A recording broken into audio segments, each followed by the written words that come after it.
show starts in 10, 9, 8, 7, 6, 5, 4, 3, 2, 1, go. You're listening to the House of Cards on Facebook, YouTube, and BigPatriotRadio.com. All licenses for music and content have been purchased by and are for the express use of Big Patriot Radio Networks. All information, opinions, and topics are for entertainment purposes and do not expressly represent the opinions of the show's host and or producer. Sit back, relax, and enjoy. Introducing to you. You're on House of Cards, live on Facebook and YouTube. It's going down. Locked and loaded with the truth.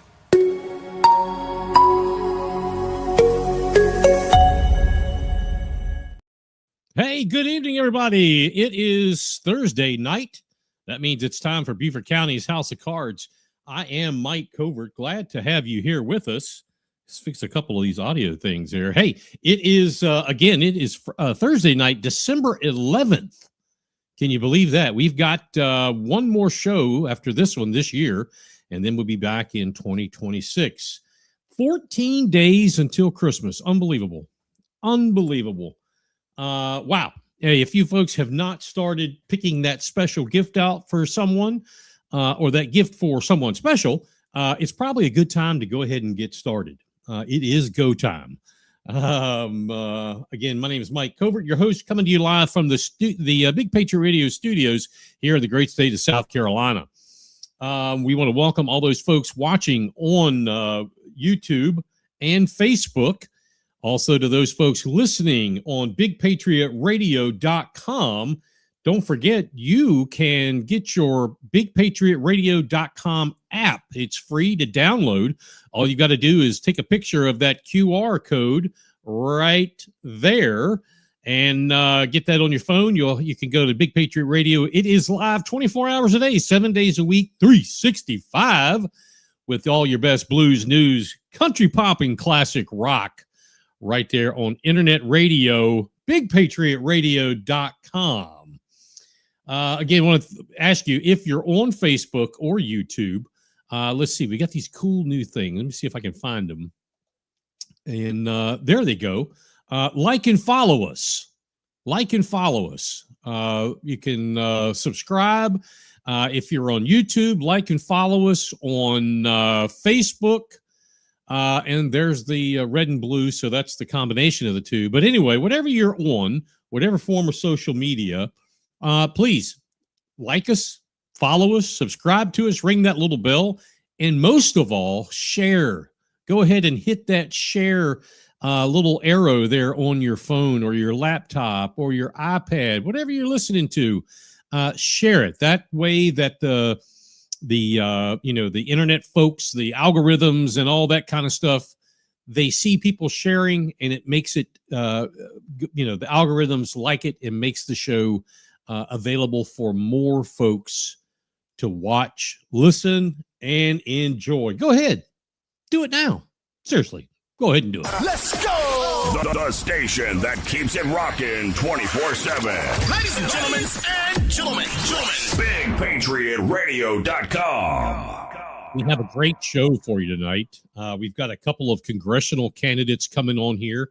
The first one I think is going to come on here in about, 5-10 minutes, something like that. Then the second one will be on a little while later. And we're going to get to them as soon as they get here. But first, I want to give you a little background on something for those folks that are in the Beaufort County, whether you're north or south of the Broad or here in the Low Country, wherever you are, made big news. And unfortunately, the mainstream media reports on it. I don't want to say half, arsedly.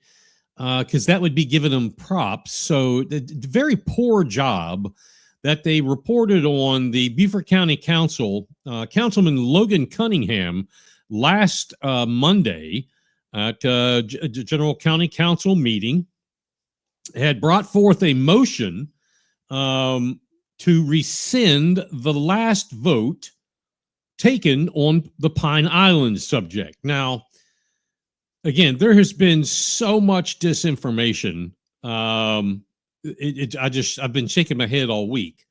I guess having been there on that side of the dais, I mean, I know what that feels like when people start reporting only bits and pieces of what you say or make up the truth as they go along.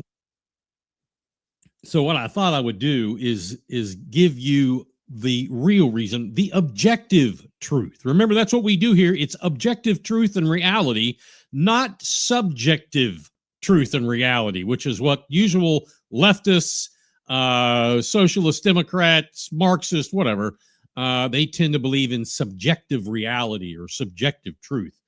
Anyway, no, it was not an effort to re-vote. No, they weren't voting on, or if his motion had passed, no, they weren't voting on anything about Pine Island. It was simply a vote to rescind the last vote about Pine Island. Now, it was not a fast one to try and pull one for the developer. I saw that written everywhere that Cunningham, was in cahoots with the developer and getting paid off, and this was a fast one. That is absolutely not true. That is absolutely not true. Those people who say that, people like the Queenie or like the Yorkie Poo, some conservation groups and their lawyers, are completely telling you and the rest of the public complete false statements. Completely false. They have their agenda. They're going to push it as hard as they can.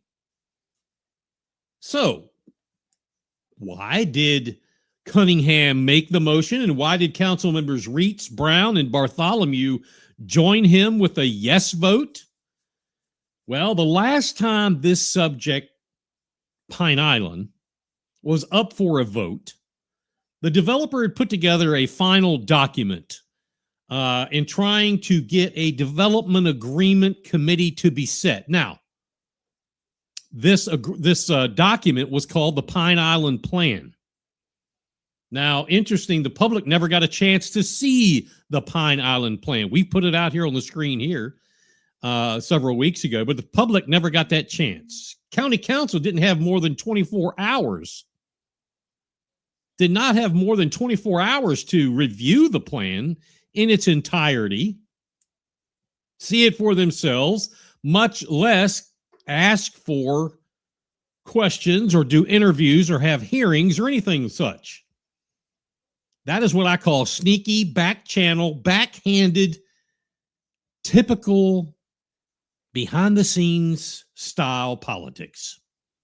We were told Chairwoman Alice Howard and Vice Chair Tabernick were not going to allow such non-transparent acts when they, took office. We're not going to do what the old leadership did. They said, we're transparency, accountability. We're not going to allow this kind of backroom dealing. Oh, but wait a minute. They have. They were at the tip of the spear. They told us one thing and have provided another. It's the typical Beaufort County rinse and repeat. Even Councilwoman Tabernick, in making her point this past Monday, before the vote to rescind, she said, I know exactly what I was voting on. Nobody questioned whether she did or not. So when you look at what she said, in the context she said it in, the meaning is she knew that was going to be brought up. Vice Chair Tabernick, you didn't allow the process, the due process, to flow as you and the chairwoman have decided to run the ship in any manner as you wish. No different, quite frankly, than Joe Passman and Larry McKellen. People are tired of this. They've told you they're tired of this. You've admitted they're tired of this, yet you continue to open that door to the back room and keep the public in the dark. The public's not going to handle this anymore. They're simply not standing for this. The calls are coming. The cries are being heard. This is why Councilman Cunningham made the motion in the first place. Rescind the vote, let the Pine Island plan be talked about in its due process, and give it to the public, and then take the vote at another time, whether to allow or not allow a development agreement committee to sit. By the way, and we told you this first here on Big Patriot Radio, the Natural Resources Committee of Beaufort County Council's mission, their mission statement, is to set development agreement committees and negotiate. That's their mission, to have a development agreement committee. That's where the developer or builder and the committee of Beaufort County Council, they meet, they discuss, they get input from staff, but the staff does not call the shots. The council committee members do, along with the developer. They work this out, or they walk away and say, we can't work it out. That is how the process should work. Either agree to something or agree to disagree and walk away. This would have not have been any problem. This would have not have been an issue. There would be countless hours I would have been able to get back instead of talking about this. To the people like some guy with the last name of New, some attorney with the last name of White, I guess, to the Queen, to Yorkie Poo, your actions are so obvious. I would love to have any of them on this show to talk about their actions, talk about their behaviors, talk about their beliefs, talk about why they are wanting to keep the public at a distance. They don't want to hear you. You've only got 3 minutes. You better hurry up. But none of them have the, I can't say that word, the cojones or stones to come on here, especially not Yorkie Poo. Having the truth thrown up in their face is not something they would be comfortable with in doing. Now, you all know, no one has been on this show that hasn't been treated with the utmost respect, whether I agree with them or not. That is neither here nor there. That is not my decision to sway you. It is to let them say what they want to say. Yeah, I ask the questions, but they say what they want to say. You'll hear it tonight. But those who won't do that, do they have something to hide? So yes, it is a shame that the vote to rescind failed 4-6. The usual suspects voted no. That's Howard, Tabernick, Dawson, Lawson, Glover, and Passament. Larry McKellen was absent. I personally think he would have been a yes, because it is legal. That was thrown up. Oh, it's not, it's illegal. You can't vote to rescind. That's such horse manure. Yes, you can. And it is fully within the bounds of county council. Santos Ramos 2296 says the damn truth is way too much for some, like for Donald Trump. If McKellen had voted yes, and again, I think he would have had he been there. He's a magistrate. He should know the law. It still would have failed 5-6. So, hey, kudos to Logan Cunningham in having the cojones to bring this up, to stand up and make that motion. That did take some guts, and I'll give it where it's due. And those that have said, well, he is doomed in his congressional campaign now because he did this, couldn't possibly, not only is that far-fetched with any of the, I think there's like 10 or 11 that are running, for anyone to do that and say, oh, they're doomed now, that is so far-fetched and so out of bounds and so mischaracterization of people. We have wanted, we've begged, we've requested, we've asked, and we've said we want transparency and we want accountability. There you have it. Last Monday night, that was it. That was transparency and accountability coming right before your eyes, and the majority voted to keep it closed. Which brings me to another point. And we've got our first guest in the green room right now. We're getting ready to bring him out. But another point, one of the council members who voted yes had someone in their district, this is what I have been told, come to them and said, you voted yes, and I can no longer support you, and I'm going to have to vote for someone to replace you. So when I heard that, it didn't really click until we hung up and I started thinking about it later. And I want to say, whoever you are out there that said that, you're a coward. You're a flat out coward. You don't end your support for someone in office, for a sitting council member, rather, for one vote, and immediately say, that's it, I'm going to vote for your replacement. Why? Because that means when you look at the psychology of this and the mentality of this, of the game we play called politics, that means that coward already had their mind made up and were planning on voting for someone else. That means there's someone else in the wings waiting, which we knew. We've been talking about this. Again, you're a coward. Furthermore, along the same line, there is conversation being had in county circles around the southern part of the county, at least, that someone in the county GOP leadership is putting together a slate of candidates for 2026. Now, this is highly unethical, highly unethical. When primary is completed, and we know who our GOP candidate for Congress is in the first seat, in the first district. We know who all the county council GOP people, candidates are, and so on and so forth. Then the GOP obviously will put that slate out there. Totally get it. But in the primary, for the GOP to do that, or someone in leadership of the GOP to do that on their own, or as a, let's just call it another club, private or not, or whatever, highly unethical. And folks up the food chain are being notified about this. We know what you're doing. The public is going to be notified more and more, like they are right now. We're going to get it out there.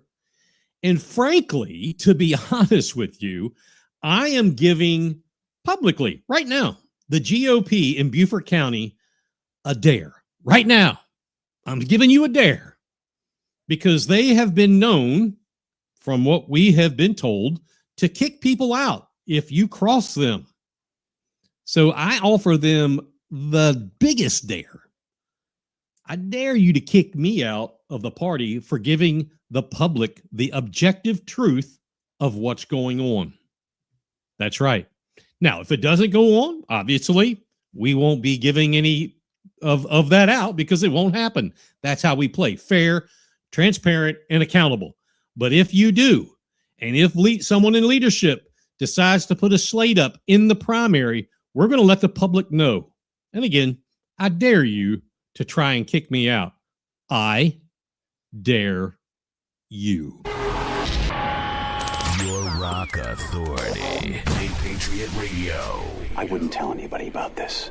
All right, let's bring in our first guest here. I'm going to read his bio he sent to me before we bring him in. He says, our guest is the man fighting for the movement to destroy corruption in our country and restore the American dream. Now, he's running for Congress to take that fight, and he's running for the 1st Congressional District, Charleston, Dorchester, Berkeley, Beaufort, part of Colleton counties. He's running for Congress to take that fight to the halls of Washington. Ever since he was 17 years old, he has dreamed of being able to make a difference for his country. He says, I love America ever since he was a teenager, and has been fighting against the growing leftist power. He says there was fighting when they tore down, he was there rather, when the fighting was being taken to our statues and being torn down. of American heroes. He joined the Marine Corps, Semper Fi, to fight for the country that he loves.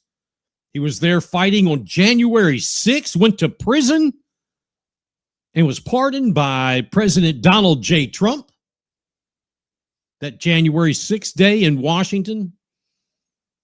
He says he has sacrificed everything he's ever owned, lost his business, been fired from his job, had his social media attacked, lost his bank account, and has had countless of death threats because of his fight for the American people.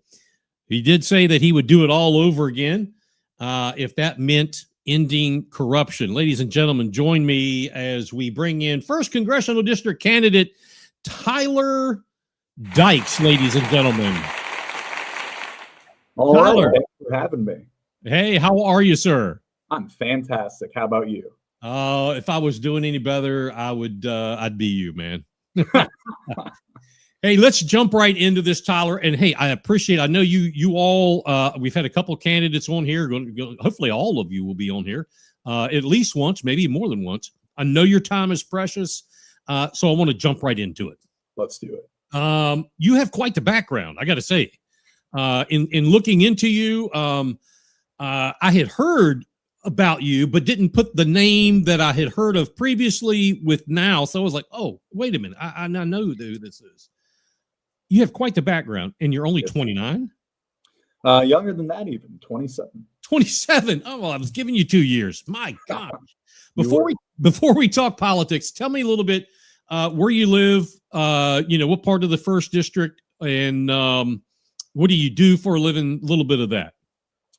Sure. So prior to, of course, my arrest for January 6th, I was running actually a tech company doing IT services for people, working in cybersecurity, helping people with their computer needs, server repair, all of that kind of stuff. And so that was the primary thing that I was doing. And I was, of course, doing it in the Low Country area. But primarily, I went up to Charleston occasionally, but it was mostly Hilton Head, Bluffton, Beaufort, Savannah, the lower area here. So that's where I've been here for about the last 8 or 9 years, give or take a few years. Don't remember off the top of my head. And yeah, so I've been here for a while now, ever since I finished my active duty service in the Marine Corps and went into the reserves. And so, yeah, I'm, very happy to be living here for as long as I have been in the Low Country. This is my home, and I intend to continue to fight for my home like I did on January 6th. Fantastic. And former Marine, thank you for your service, Semper Fi. What was your MOS in the Marine Corps, and more specifically, and I think I probably know this, but how did the Marine Corps prepare you for what you are doing right this moment? It really helped prepare me. I don't think I would have been able to get through my prison experience without that. I don't think I would have been able to run my business without the Marine Corps. It was really fundamental for who I am. And so I was an air defense controller. So essentially I talked to people on the radio, directing aircraft, and that kind of thing is what I was doing. And so I did that. I was very good at it. It got me a lot of skills with technical skills. So I'd be able to start my IT business just based off of that experience. And so it was fundamental. I was not anywhere near as disciplined or as strong as I needed to be until I went through boot camp right here in the Low Country, Parris Island, practically my own backyard. Mm-hmm. And so I shipped off to boot camp and, really learned what discipline was probably for the first time in my life. And that turned me into a man. And thanks to that, I was able to push myself through mentally, through being arrested, through being slandered in the media and all the attacks and everything else that they've been doing against me. And so were it not for that Marine Corps experience, I would not have made it. I would be in a much worse place right now. Knowing what you went through and on both of those avenues, I could see where that would be a huge asset. It's so easy to crumble when those iron bars would go in front of you. I've never been in jail, so I don't know, but I would think it would be easy to crumble, and you probably see that very often. But the Marine Corps or any other military service would definitely give you some feet to stand on. as you just said, you are, you're a veteran of the January 6th concern. In doing some reading, I see where you've had hit jobs taken out on you from, be it liberal media or liberal wankiness. And some of, especially in the media, at least from what I had read, it seems like some of those on the far left, the wonky side of the house, are saying now that, well, Tyler Dykes is only running for Congress because he was a January 6th hellraiser, and this is all a precursor. I mean, is this how the stars aligned? Was this the plan? I don't know what precursor even means, precursor to what, but this was not planned by any stretch of the imagination. I went up there on January 6th to protest against the election fraud that had been going on. There's a lot of election fraud. I personally believe that the 2020 election was actually stolen and rigged. And so I went to peacefully protest and make my voice heard up there at the Capitol. And nobody thought that any of the attacks by the police or the escalations or anything like that would happen. We assumed, since Trump was still the president, that things would be peaceful and that we would be able to peacefully protest. And so I wouldn't call that a precursor to anything. It would have been much better if it had been peaceful, we were able to protest, and everyone went home. Because ultimately what they did is the police deliberately attacked the crowd. And then once the crowd responded to defend themselves, then they retreated back up the steps. And then whenever the crowd would start to lose some interest, they'd attack again, draw people in, attack back up, all the way up to the magnetically sealed doors where they suddenly popped right open for us, and they just let everyone go through. Mm-hmm. And and some of the media hit pieces you've described as well love to accuse me of being a neo-Nazi domestic terrorist who tried to overthrow the government in my fascist rage, which is just... Yeah, I've read all that. Oh, I bet you did. They said that I did a Nazi salute in the Capitol steps, which is just a complete lie. The Nazi salute in question was this, and they cropped it down, crop, until it was a salute, screenshotted that out for the sentencing hearing, printed that out to show to the judge, and said, hey, here's evidence that Dykes is an extremist. This is part of his pattern behavior, which is a lie. And here he is doing a salute. And so my lawyers, my public defenders, it wouldn't have mattered if I had paid him $1 million. They stood up and they said, Your Honor, we've got a full video here that we spent 1,000 hours looking for, showing undoubtedly it is a wave. And, they cropped it, took the screenshot and printed it. We have the video. We can prove that they're lying. And you know what the Honorable Judge Howell said? I'm going to quote her directly. She said, quote, I know what a Nazi salute looks like. That's Nazi salute.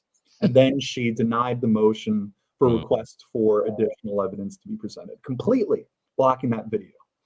Naturally, of course, as soon as that statement was uttered in court, all of the media, the Post and Carrier, the Gazette, the Island Packet, all of them immediately started running, low country, local terrorist, evil Nazi, and trying to, of course, destroy me for essentially walking into a building.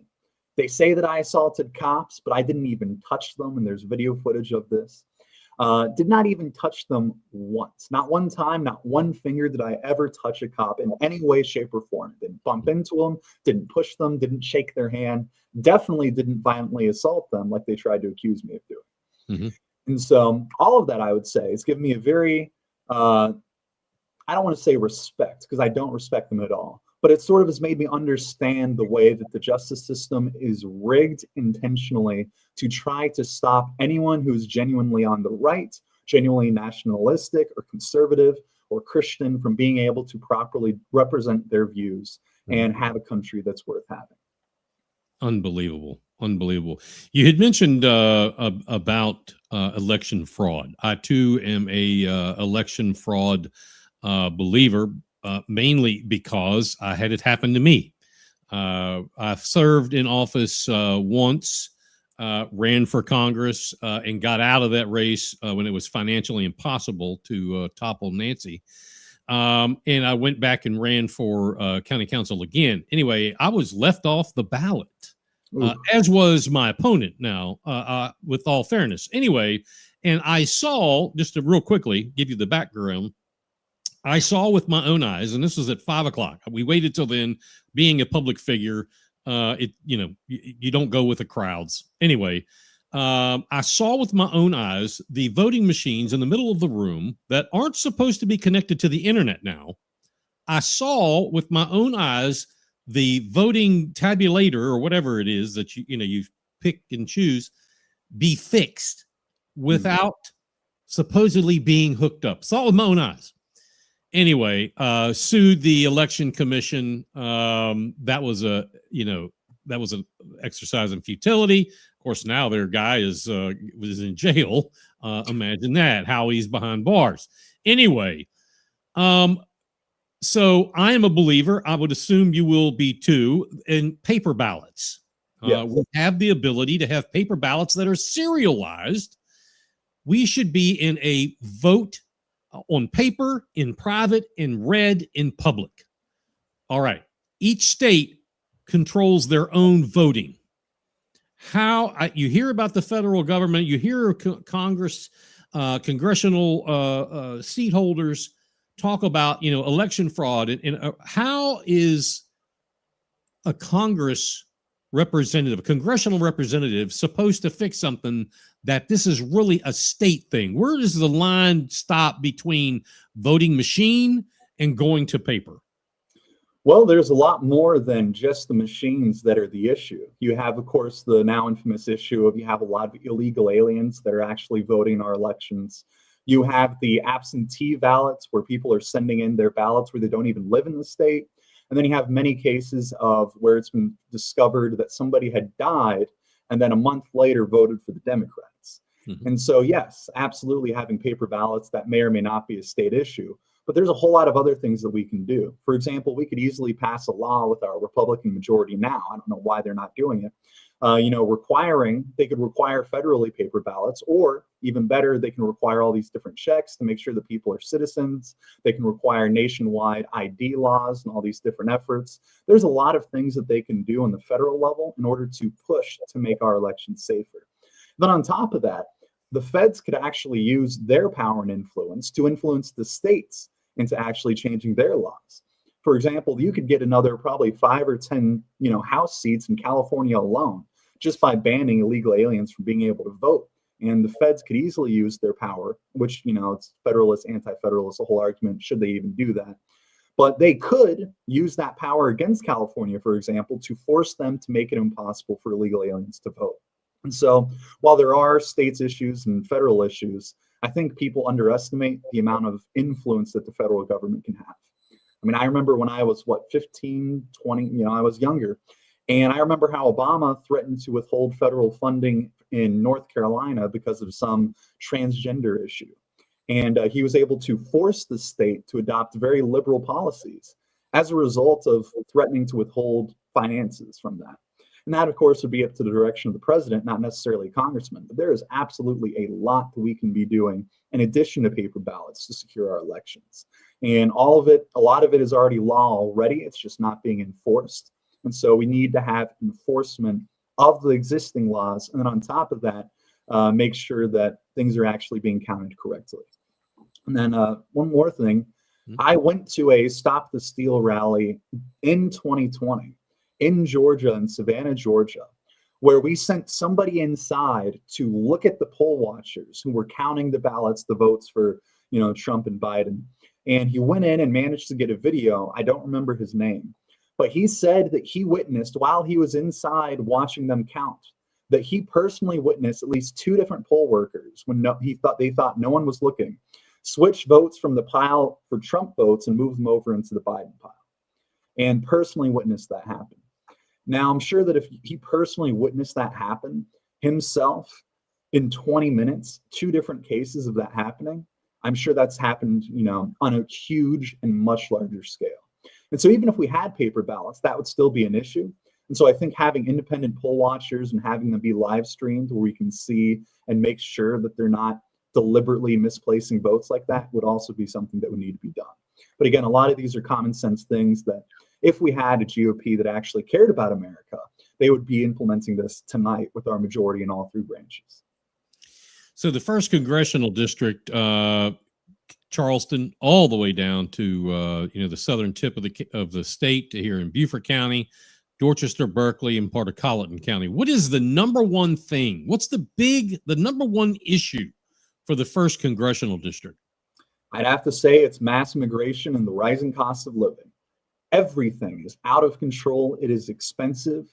I've personally had between 15 and 20 friends of mine that I've made over the past 5 years leave this area and abandon this area because of how expensive it is. And they move to other cities and other places. They just can't afford to live here. And then the wages are repressed here because of mass immigration, legal and illegal. How people have been coming here. And when you have more people, it's simply, the laws of supply and demand. More people competing for jobs equals lower wages.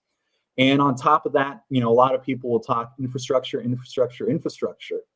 And the reality is it takes 10 years to even put a shovel in the ground to start building out some of the infrastructure projects that we need. So if we 10x'd the amount of building that we wanted to do tonight, we wouldn't even start for a decade. And by then we might have another 1.5 million people move here. And then the issue would start all over again. And so a lot of other people will talk about the infrastructure, but the reality is that that's putting a Band-Aid on a cancer patient. You need to give them chemo, you need to cut out the cancer. And that cancer is mass immigration and inflation driving up the cost of living. And so I would say those are the two big issues, and they're very closely tied to each other. When it comes to immigration, are you of the thought that if you're here illegally, you've committed a crime and you need to go, or are you of the thought process that, well, amnesty is okay if you haven't committed any crimes, so those that have committed crimes got to go, but if you've been good little boy and girl, we can work you in? Where is Tyler Dykes in that very vast conversation of immigration? Deport every single illegal without question. It does not matter their age, race, gender, any of that. If they have crossed our borders illegally, they need to be deported. Full stop. If for no other reason than, of course, that they broke the law initially, like you said, when they crossed the border. But on top of that, they're functionally slaves. They can undercut the American worker in a large part because the employers are able to treat them so poorly, because if they ever disobey their employer, they'll be deported. And so they're functionally forced to work much longer hours for much lower pay than any American would be willing to do, any American citizen or anyone who's here legally. And so because of that, that has caused a massive depression in the wages, especially for blue collar workers, construction workers, all of those kind of jobs. The trades have been not ruined, but they're getting ruined because of illegal immigration. And so, I'm sure that there are a lot of good ones. I've personally met a number of kind and polite and respectful people that were here illegally. But the problem is we don't have the resources for everybody. We have a limited amount of resources. We can't give them out to everybody. We have a limited amount of jobs. And our people have to come first, the low country first, pure and simple. And so I feel bad for them, but they have to go back.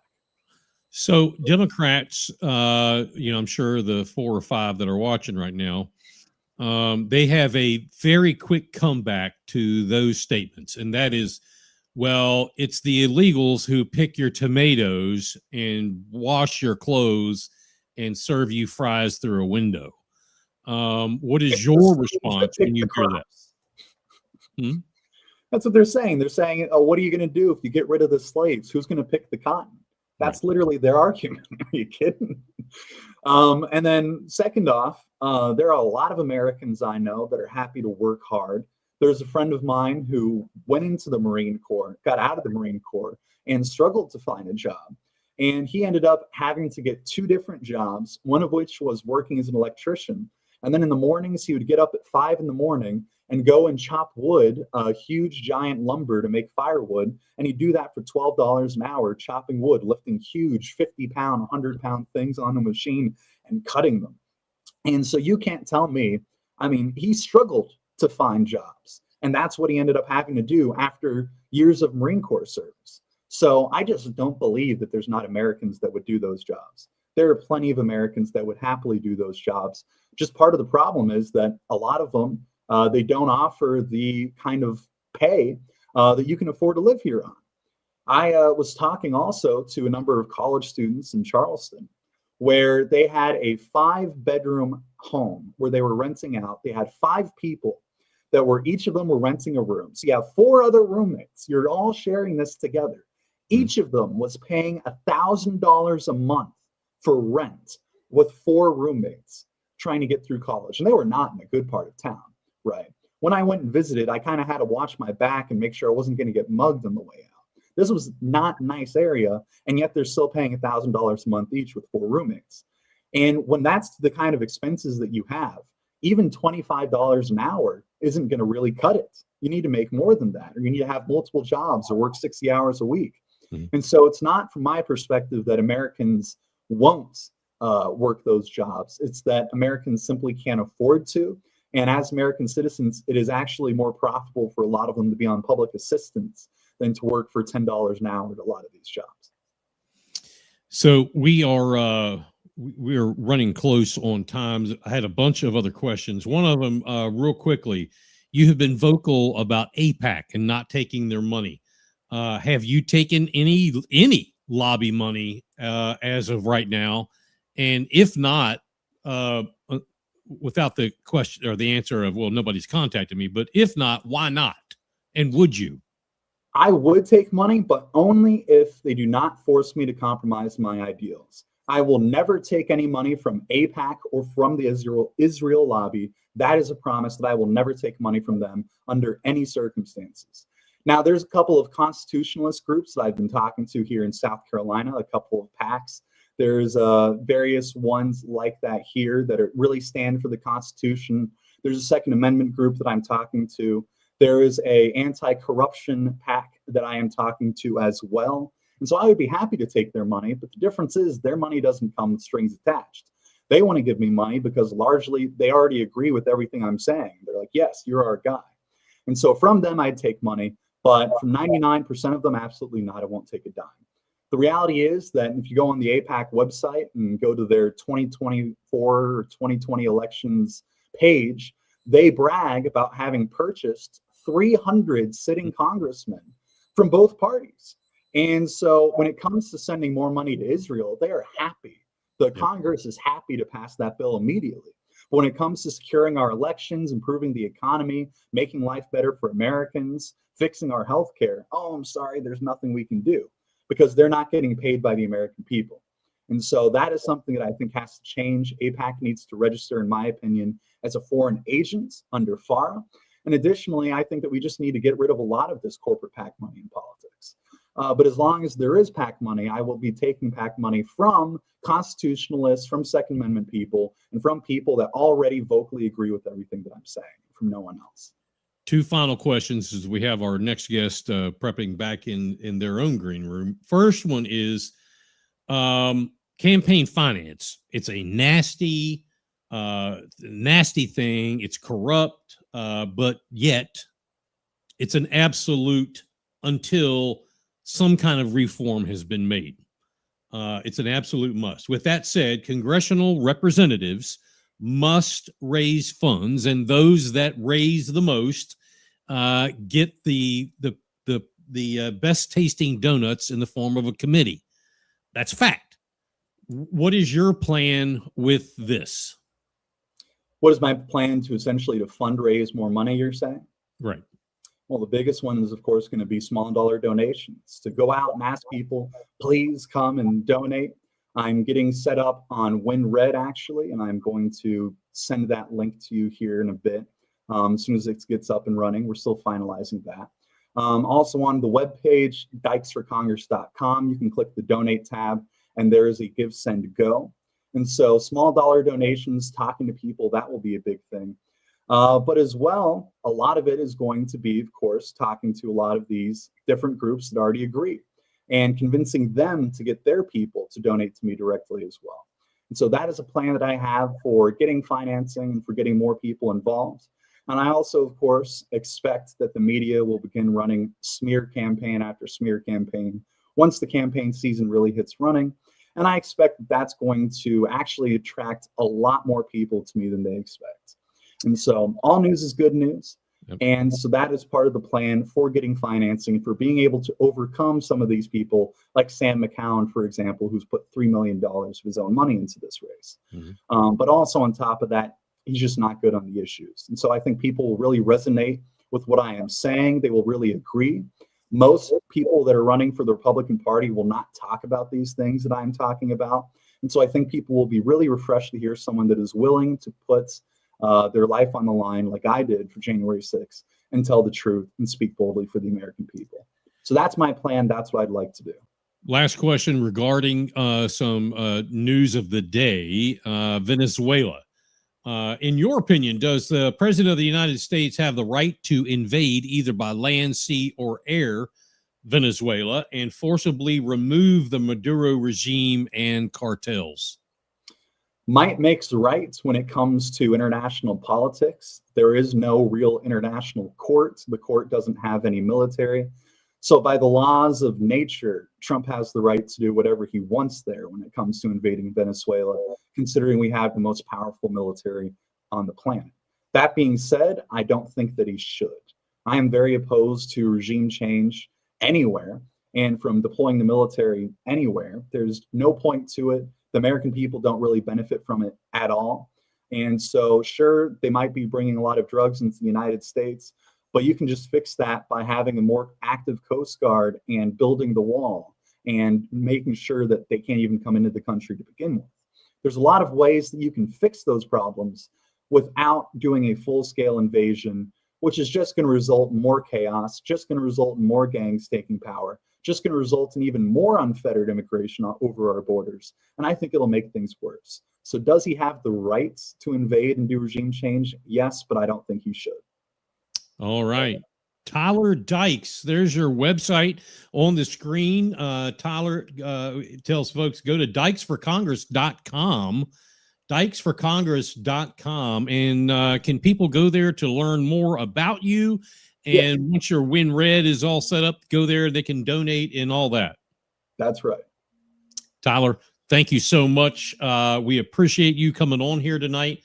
The invitation is always there for you to come back at any time during this campaign. And we absolutely want to say best of luck to you. Tyler Dykes for Congress, everybody. Thank you. Thank you, sir. All right. It is 10 minutes before the top of the hour. Your Rock Authority. Big Patriot Radio. I wouldn't tell anybody about this. All right. Next guest is already in the green room back there. Let's go ahead and bring him in. This gentleman is a husband. He's a father, conservative Republican committed to protecting the values that make the Low Country strong. This is his bio that he sent me. He and his wife, Stephanie, who is a third grade teacher here locally, are raising their young son. They live here in the Bluffton area near the Big Patriot Radio studios, somewhere around this area. He says that they are raising their son with the same principles that shape their own lives, and that is faith, family, hard work, and service to others. Our next guest worked as a staffer on Capitol Hill, as a policy researcher, and also in the private sector in Washington. He's seen the dysfunction of politicians putting themselves ahead of the people they serve. Imagine that. He's been right there seeing the reckless spending and the out-of-touch elites who have no idea what life is like for hardworking families here in South Carolina. So many of them, I would love to have them just follow me around Publix.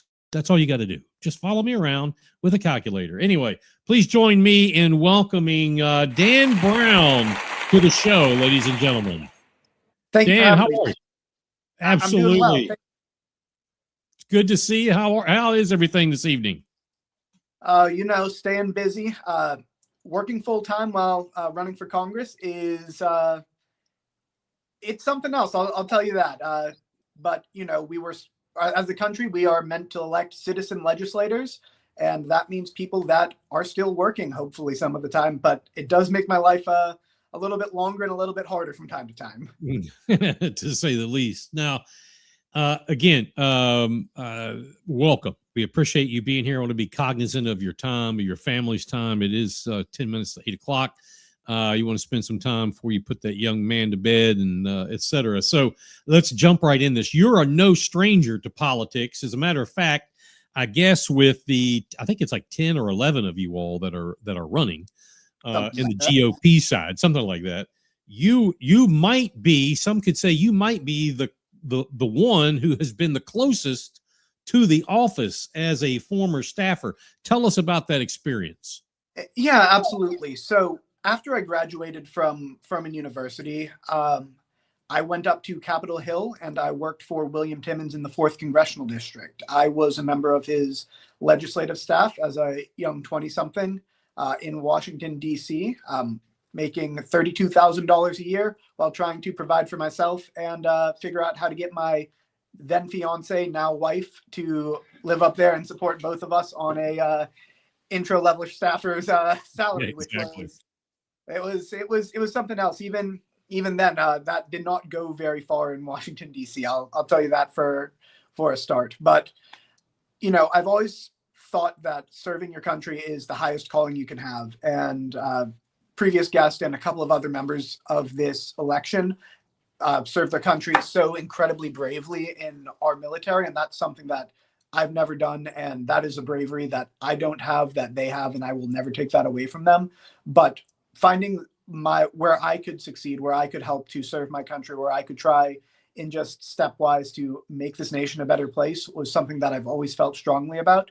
And when I had the opportunity to go work on Washington, D.C. and the room where it happens, see how the sausage is made on Capitol Hill, that was an opportunity that as a 22-year-old, I couldn't turn down, and I dove into that head first.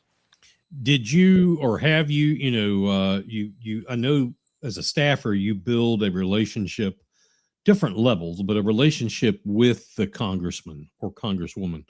Has William called you and said, or sat down and said, look, here's the side maybe you didn't see that you need to know about? Is he giving you any kind of, preparation as you run in this primary? Nothing too directly that way. I mean, he is focused on the issues in the 4th Congressional District, I'm sure, and probably doesn't want to get too involved in, what was it? You said 11 people now in the race? Okay, like 10 or 11, yeah. Yeah, so I imagine that he doesn't really want to get involved in an 11-person primary on the other side of the state when there are so many important issues that are facing the federal government right now. Your website, which I'll put up here in a minute, it is votedanbrown.com, has a very good list of your platforms. One of them is Peace Through Strength. I'm going to ask you one of well, I guess it is the last thing that I asked the previous guest, and that is, does the president of the United States have the right, speaking of Venezuela, have the right to invade either by land, air, or sea, and forcibly remove the Maduro regime and cartels? And I mean that by not going through a congressional declaration of war. Does Trump have that right? Well, that's where it gets a little bit complicated, because the first article of the Constitution does reserve the power to declare war to the legislative branch of Congress. However, that has been very broadly interpreted of scrambling troops being within the purview of the commander-in-chief of the United States military. And I think the founders and the framers left that sort of intentionally vague, with the president being the commander-in-chief, but Congress having the ability to declare war, to let the American system sort of work it out in its own way. So I would say that if it is an intentional offensive, aggressive war, it would require an act of Congress to fully legally authorize it. However, you've seen what's been going on with the drug boats as they've been traveling to the United States. There's not been an act of Congress, but you can say that that is a defensive action meant to defend American lives, in which case it would be fully within the purview of the commander-in-chief to take those sort of defensive actions.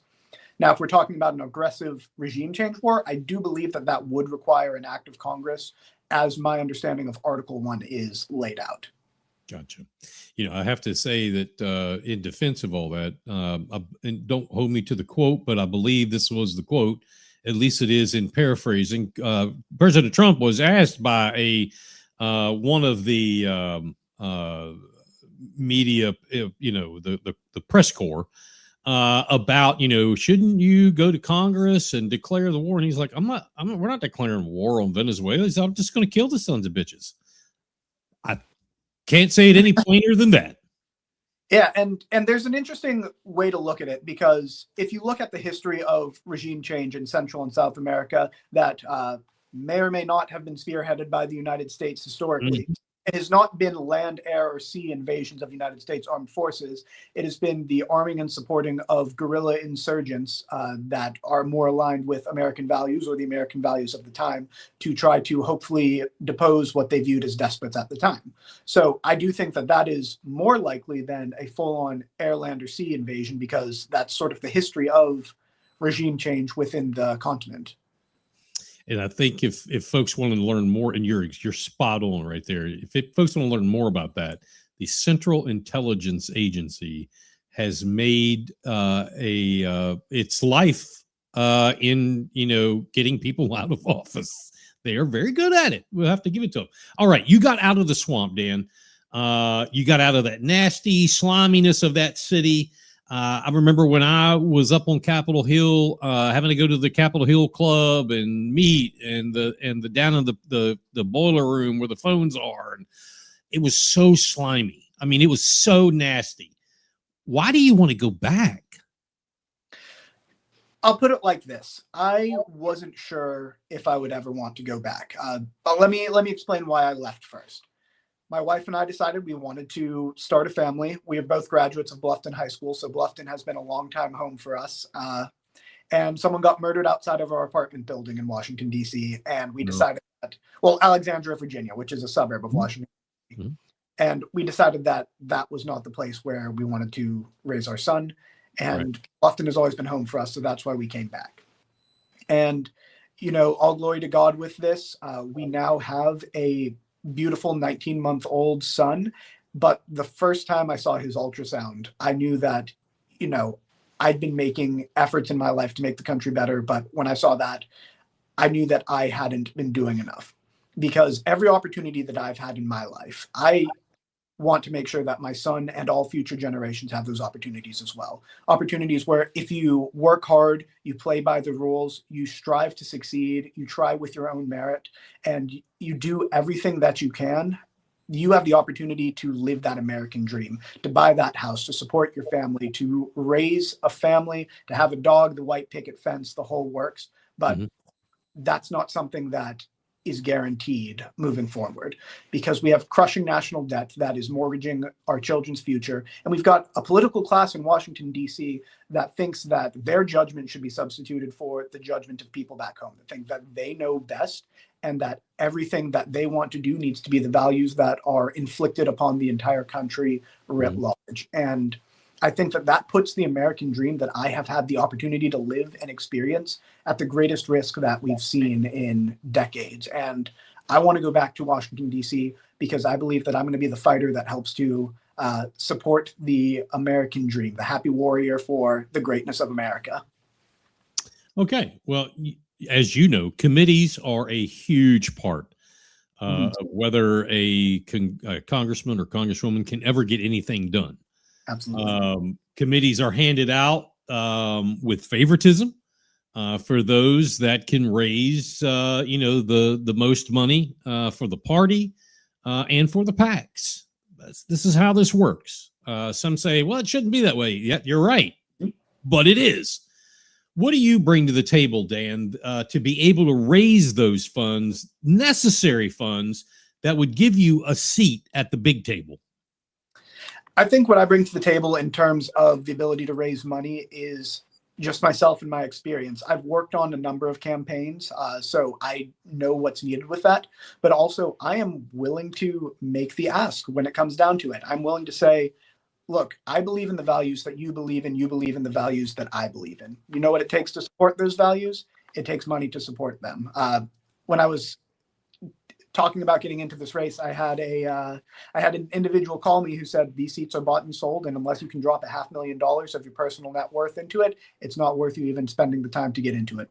And I don't agree with that, because I believe that Americans writ large believe what I believe, and that if I can get my message out there and I can say, I need your support, I need you to go to votedanbrown.com, because every individual dollar counts, $1, $5, $10, bit by bit, piece by piece, I can turn into that fundraising machine that's going to give me that seat at the table to hopefully be the freshman rep on the steering committee, so I can help to assign those committees and make those relationships, because it is a relationship game. The more relationships you make, the more likelihood of your priorities going through, because you're going to have more people that are more likely to support what you go through. So I do think it's important to build those relationships on Capitol Hill. Since we're talking about funds and finance, would you take, I think I had mentioned, yes, I did, to the last guest, would you take money from AIPAC? If not, why? And have you taken any lobby money yet in this campaign? If you haven't, will you? I would take money from AIPAC. In general, I am a supporter of America's relationship with Israel. I think they are our strongest ally within the Middle East. And I have not taken any money yet from AIPAC, but if they wanted to, yes, because I think that we are generally speaking aligned on a number of issues. In terms of lobbying money, I have not taken any yet, probably because lobby money doesn't like to give itself out when there's an 11-person primary. Yeah, I would definitely see myself receiving it if it was offered to me, but I'll also put it like this. They better hope they agree with me when they give me the money, because money is not going to change the way that I feel about the issues or the way that I feel about the way that I want to vote. Now, I know a lot of people are probably going to say that, but I think my record speaks true to that as well. All right. The first congressional district is military sensitive. Yes. From, the Marine Corps Air Station in Beaufort, obviously Paris Island, notably one of the, if not the most historic place in the Marine Corps, the U.S. Naval Hospital in Beaufort, Joint Base Charleston, Charleston Naval Weapons Station, and there's others, but a lot of military here, both current and retirees. They tend to stay, and that's a great thing. What will you do as a congressman to ensure that when BRAC, the base realignment fellas and ladies, come around, they just keep on moving and don't stop here in the first congressional district? So that's an issue I haven't really delved too deeply into. So I'm just going to be coming up with this a little bit off the fly, because I want to think through it as I'm talking out loud. So the bases here, we need to support the bases. We need the branches to know how integral each of the bases here are towards their branches.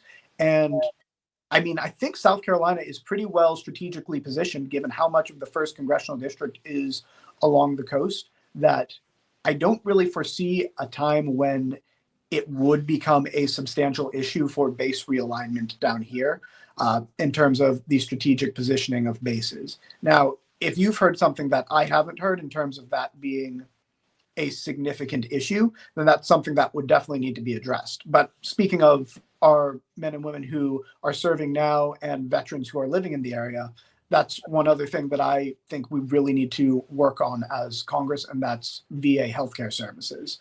I think the VA is incredibly slow right now, and when I worked on Capitol Hill, something that I saw all the time was veterans that were calling into the congressional offices trying to get their congressmen to help them to get the care that they needed, because the VA officers or the individuals serving at the VA were not able to do it, or were not willing to do it, or were too slow in the process.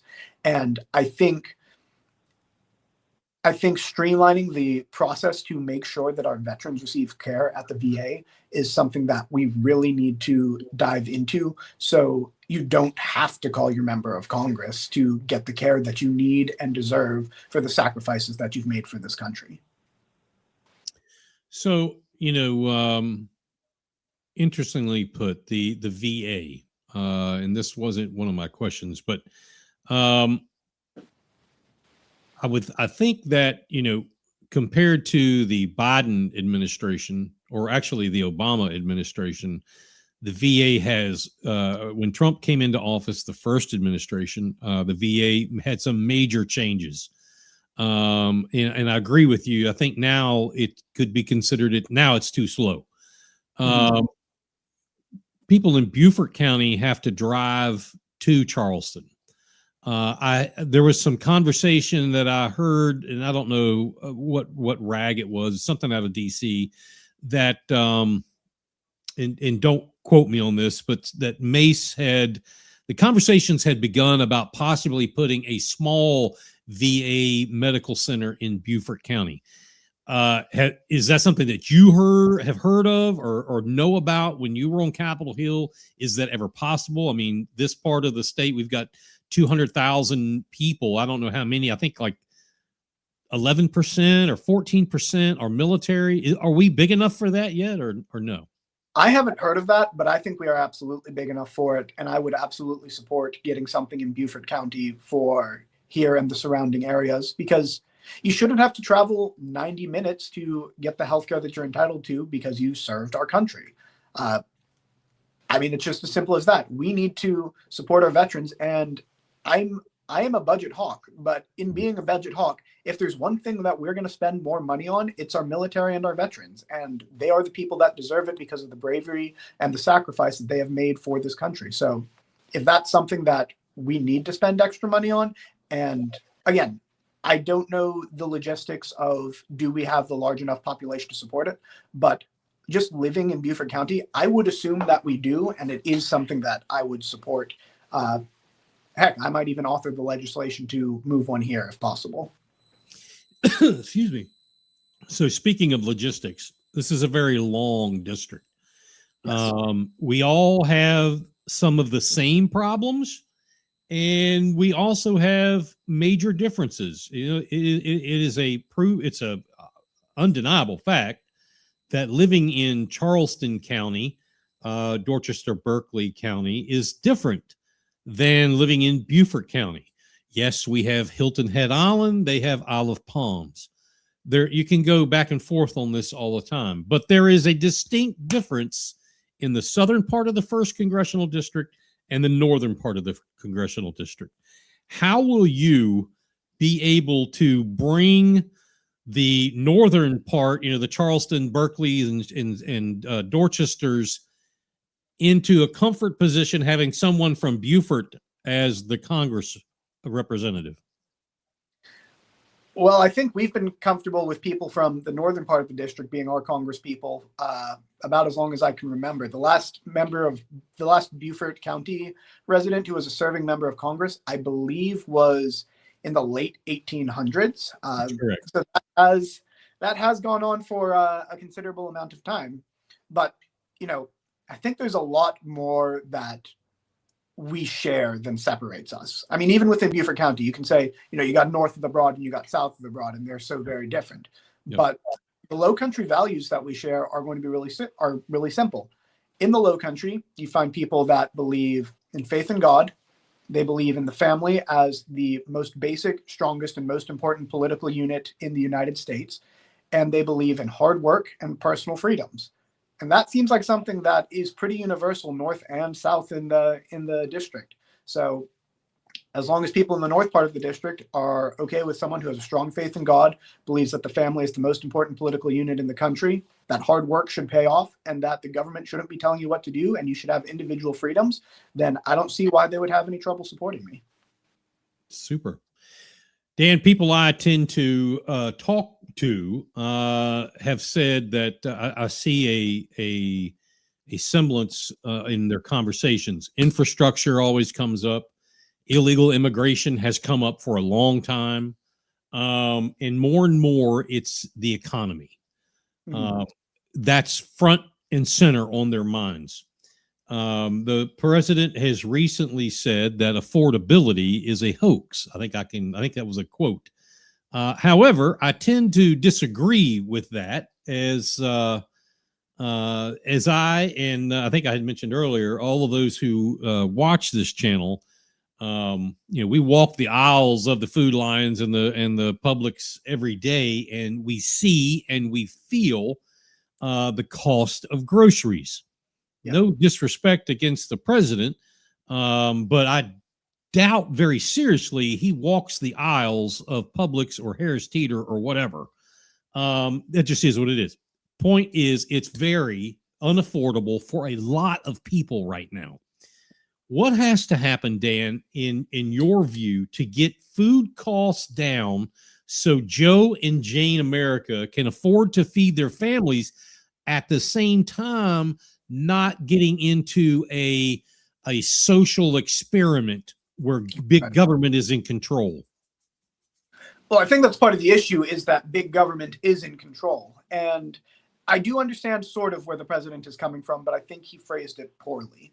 Affordability is not a hoax, because while inflation is lower, that just means the rate at which prices are increasing has slowed down. Prices are still increasing over time. And if you look at what prices are now as opposed to what they were 5, 6, 7 years ago, of course it is drastically higher for housing, for food, cost of living. That's all considerably increased over the past few years, a lot of it due to Biden's inflationary policy. But affordability is an issue because of the increase in prices. So with an increase in price, there are two different ways that you can decrease prices. Basic economics tells you with the laws of supply and demand. If you decrease demand, prices are going to go down. So looking at a decrease in demand, that's not what we want, because a decrease in demand would mean that our country is going into a recession or potentially depression. People would be losing their jobs. People would be losing their houses. They'd be losing their car. They wouldn't be able to put food on the table. And that decrease in demand would drive prices down, but that's not what we want. We want to drive prices down by increasing the supply side of the graph. Now, how do you increase the supply side of the graph for something like food? Well, you have to increase the amount of competition. You have to increase competition in the market. You have to reduce the amount of red tape that people have to go through. You have to reduce government oversight. More money is spent on government oversight and compliance than almost any other industry in multiple different producing industries around the country. So we have to increase the supply by reducing the stranglehold that government has on the people creating supply. We have to remove barriers of competition so that more and more people can be working on adding to the supply. Mm-hmm. And when we have an increased supply, then naturally prices are going to go down, and there's going to be more products and goods in the market, and GDP is going to grow. I truly don't understand the other side of the economic scale, where people say, the more the government spends, that's going to grow the economy. No, that doesn't grow the economy. The Vienna School, I believe, is going to be the most accurate in terms of economic principles, which is reduce the government, allow the free market to increase the supply and increase competition, and that will allow prices to go down so that we reach an equilibrium where prices are going to be more affordable and people have more money to spend. Outstanding. Dan, last question. Why should voters, when they go to the polls for the primary, why should they vote for Dan Brown? Voters should vote for Dan Brown for a couple of reasons. First, I've seen Washington, D.C. firsthand in a way that no one else in this primary has. I have sat in the halls of a congressional office building, talking with the congressman about important issues that are going to be coming up for vote, things that we need to attack, different things that need to happen. And as we're sitting there, another congresswoman who happened to be a freshman at the time, her name only has letters in it, I'll let you figure out who that is, was walking down the aisle with a gaggle of press behind her, talking about something that was completely irrelevant to the votes that were going to be taking place that day. I've seen members of Congress that cared more to get to their interview appointment on TV and have missed votes. So I've seen how dysfunctional Congress can be, but I've also understand from a firsthand experience how the sausage is made. I am very ideologically conservative, but I also believe that we cannot sacrifice the good in pursuit of perfect. I believe that you need grinders in the back room who are going to work the sausage, who are going to take and make as much as they can to improve the country as much as they can. And if it does not come out ideologically pure, 100%, if it's 90% of what you want, I would not sacrifice a 90% improvement in pursuit of getting that 100%. I am going to be the workhorse, not the show horse. They should not vote for me if they care a lot about seeing their congressperson on the nightly news every single night. I'm not that person. You should not vote for me if that's what you want. But if you want a congressperson who is going to work hard, who is going to understand the system, who is going to take advantage of every opportunity to improve the lives of people in the Low Country, that's why you should vote for me, because I'm going to be the representative who's going to spend the most time working to make sure that your lives get better, as opposed to raising my own personal stuff. Well, folks, there you have it. Dan Brown for Congress. Dan, there is your website right there. Hey, I appreciate you coming on. Can people go to this website and contribute or get involved? I know there's a full menu of platforms. Can they go there to do more? Yeah, you can go to my website. You can learn more about where I stand on the issues. I think transparency is important. There's a donation button that is active. I would love if you were able to come and donate to my campaign, because a couple of individuals in this campaign have donated millions of their own personal dollars, and it's an uphill battle to come through there. But I believe that working individuals should have a seat at the table when it comes to Congress. And on top of that, if you want to meet with me, if you want to talk with me, you can find ways to contact me directly on my website, because I believe members of Congress, even those just running for it, need to be accountable to the people and need to be accessible, not just accessible via form letter. Well, there you have it. Ladies and gentlemen, Dan Brown for Congress. Dan, thank you so much. You're always welcome here, and we hope to have you back. Folks, votedanbrown.com. Votedanbrown.com. Thank you so much, sir. Thank you, Mike, for having me.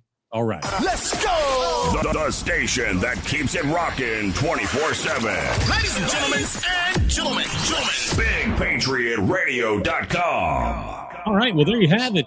Two candidates for the Republican nomination here in the 1st Congressional District, Tyler Dykes and Dan Brown on here tonight. That's going to do it for us tonight. We appreciate you being out here. Be sure to tell your friends and neighbors to tune in next week, 7 o'clock of Facebook, YouTube, BigPatriotRadio.com, as we simulcast around the world.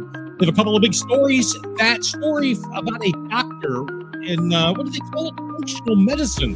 He's going to be here. And it makes sense. It's the why. Okay, you got to quote why. Take this why. He's going to tell you.